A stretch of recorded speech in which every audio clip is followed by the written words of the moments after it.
Bueno, recordemos las declaraciones del embajador de Estados Unidos en México, Ronald Johnson, quien a través de X pidió unidad bilateral en el combate contra los cárteles de la droga. El diplomático señaló que cada discusión política sobre el narco es una oportunidad perdida y desvía la atención de proteger a los ciudadanos. La presidenta lo tomó personal, ¿no? Ahí puede usted ver lo que dijo el embajador, ¿no? Lo que dijo el embajador está muy claro. Entonces, pues bueno, esto fue lo que se dijo y lo que sucedió fue que la presidenta hoy en la mañana arremetió con todo, ¿no? Ya ve que andamos en el antiimperio. Le pidió al embajador Johnson respeto absoluto a la soberanía política interna de nuestro país, ya que esto corresponde solo a los mexicanos. Esto lo señaló luego de la publicación de lo que dio a conocer Ronald Johnson. Recordemos qué fue lo que dijo. Es muy importante también, lo digo respetuosamente, pues recordar que es importante que los embajadores se queden en el tema de la coordinación y la colaboración. Los embajadores tienen que ser respetuosos de los asuntos políticos internos de los países. Bueno, esto es lo que acabó diciendo la presidenta, que ya sabe que el lunes se le fue encima al proceso electoral de Colombia, por lo que había dicho el presidente de Colombia, Gustavo Petro, y resulta que el candidato de Gustavo Petro y su partido dijo, oigan, o sea, arremetió no contra él, sino se sumó a la opinión de que la elección había sido irregular, y dijo Iván, Iván, ¿cómo se pida? ¿Perdón? Cepeda, claro, se me fue el lápiz, perdón. Iván Cepeda dijo, yo no veo nada irregular para esta elección. Entonces, de nuevo, desde Colombia, la derecha dijo, no, que no se meten en los asuntos nuestros, vean lo que dijo la presidenta de México. Bueno, en medio de este contexto, el secretario de Estado de la Unión Americana, Marco Rubio, señaló el uso de drones por parte de los cárteles mexicanos. Mencionó que por ahora son usados en disputas entre las mismas organizaciones criminales. Sin embargo, en el futuro podrían ser utilizados contra Estados Unidos. Y se ha de imaginar lo que había detrás de esta declaración, que así fue. Mexican cartels are using UAVs against each other. We should imagine at some point may even use it against our interest. So this is a pervasive problem around the world. It is a global challenge. Bueno, a ver, desmenuzamos desde el domingo hasta el martes todo con Carlos Bravo Regidor para que nos platique qué piensa de todo esto. Querido Carlos, gracias por tu tiempo. ¿Cómo has estado? Buenas noches. ¿Cómo estás? ¿Cómo estás, Javier? Muy buena noche a ti y a tus televidentes. Un gusto platicar contigo, como siempre. Gracias por tu tiempo y por tu disposición, Carlos. Pues ahora sí te dejo la cancha abierta desde el domingo hasta ahora, ¿no? ¿Qué ves? Sí, bueno, desde el sábado, Desde el en sábado, Chihuahua, ¿no? claro, sí. Pues mira, muchas cosas. De entrada, un momento raro donde la oposición encuentra una fisura dentro de la narrativa oficialista y la empieza a explotar. Por lo general, para el oficialismo había sido muy fácil descartar a las oposiciones porque son oposiciones que están muy desprestigiadas.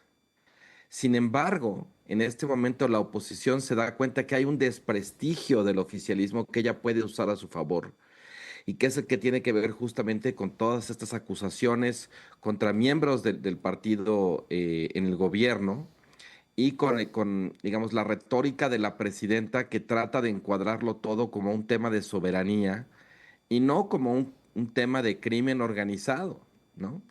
Entonces, de entrada me parece eso interesante, más allá de que las figuras que salieron a arropar a Maru Campos tengan vigencia o no, creo que sobrevive de alguna manera el mensaje y que pega de alguna manera en un lugar mucho más receptivo que tiene que ver con que pues, la mayoría de los mexicanos sí creen que las acusaciones contra Rocha Moya son creíbles, ¿no?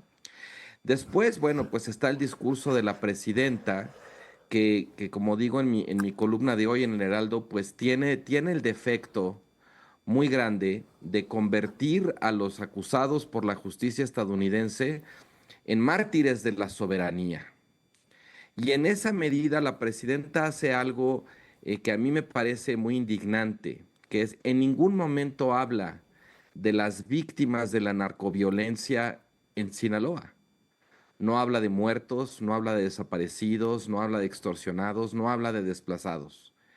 El lugar simbólico de las víctimas en el relato que la presidenta construyó el domingo no le pertenece a esas personas comunes y corrientes que tienen que habérselas con las consecuencias de la narcopolítica en su vida cotidiana. Le pertenece a quienes tienen cuentas pendientes con la justicia estadounidense. Sí. Y luego hoy en la mañana vemos a la presidenta pues declarar muy airada que los embajadores deben remitirse simplemente a los temas de la relación bilateral y no meterse como en los temas de política mexicana. Ahí la presidenta la verdad es que exhibe, no sé si ignorancia o ganas de hacerse guaje, respecto al hecho de que la acusación contra Rocha Moya y los otros funcionarios tiene que ver con que conspiraron junto con una organización criminal para traficar drogas a Estados Unidos. O sea, se considera que eso es un delito que la justicia estadounidense puede juzgar. Y dos, que en la medida en que Estados Unidos ya declaró a las organizaciones del narcotráfico como organizaciones criminales, nos guste o no, nos parezca justo o no, eso dentro del derecho estadounidense los faculta incluso para meterse a México a sacarlos. Digamos, cuando se llevaron a Maduro en Venezuela, los estadounidenses lo justificaron diciendo que era una law enforcing operation, una operación de aplicación de la ley. Y la misma legislación que justificó eso podría justificar para ellos. No estoy diciendo que esté bien, Sí, sí, pero sí. es un hecho con el que tenemos que habérnoslas. Sí. Justificaría para ellos venir a México y llevárselos. Ellos están optando por activar un tratado de extradición perfectamente legal suscrito por México. Pero en la medida en que México insista en declarar que esa solicitud de extradición es injerencismo, pues no le está dejando más opciones a los norteamericanos que otras. Yo soy de la idea de que México debería cuidar las formas con las que se refiere o con las que descalifica un tratado vigente entre los dos países, porque si no es por la vía de la legalidad, entonces ¿cómo vamos a conducir la relación bilateral, Javier? Sí. Oye, a ver, Carlos, a ver, dos cosas. Primero, esta idea que Morena y la propia presidenta, en un tono abierto de menosprecio, dicen, nos mandaron un papelito, no hay pruebas. Y segundo, la forma en que se expresó la jueza después de la presentación de Gerardo Mérida, que fuera el secretario de Seguridad. Esos dos asuntos, ¿cómo los ves, Carlos? Pues mira, de entrada yo me imagino que por supuesto que debe haber muchas evidencias en Estados Unidos con toda la gente que fue enviada para allá, con las personas que ya están de alguna manera acogiéndose a programas de testigos protegidos o de beneficios procesales. Y la propia prensa en México, Javier, está llena de investigaciones, de indicios, de revelaciones en ese sentido. O sea, yo entiendo que un reportaje no constituye una prueba frente a un tribunal, Sí. pero tampoco es desdeñable. La mayoría de los escándalos de corrupción en México siempre han estallado por revelaciones periodísticas, que después se investigan. Lo curioso acá es que a pesar de todas las revelaciones que hubo respecto a Rocha, que sigue habiendo cada día, se siguen destapando respecto a las relaciones de Rocha con el cártel de Sinaloa, pues no hay investigación. La presidenta se la pasa pidiendo, bueno, las pruebas no le van a llegar, digamos, no le van a caer del cielo, presidenta. A veces las pruebas se tienen que buscar, se tienen que producir mediante investigación.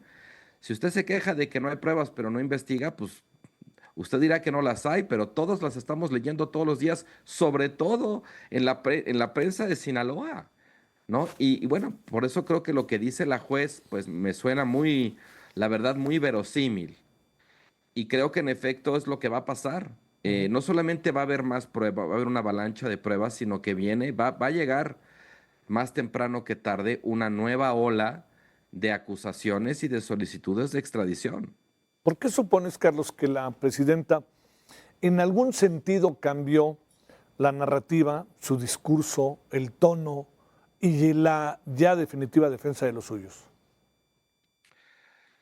Yo creo que la presidenta está en una situación muy complicada Sí, sí.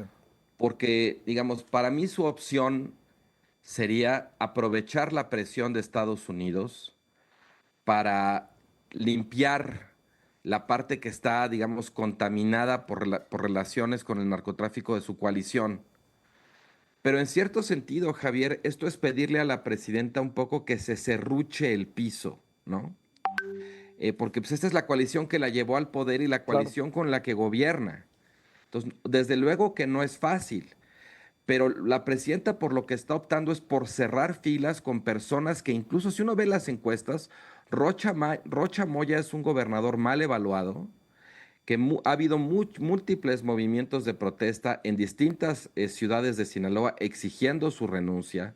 La mayoría de la gente cree que las acusaciones son verosímiles y aún así la presidenta está arriesgando la relación con Estados Unidos para arroparlo.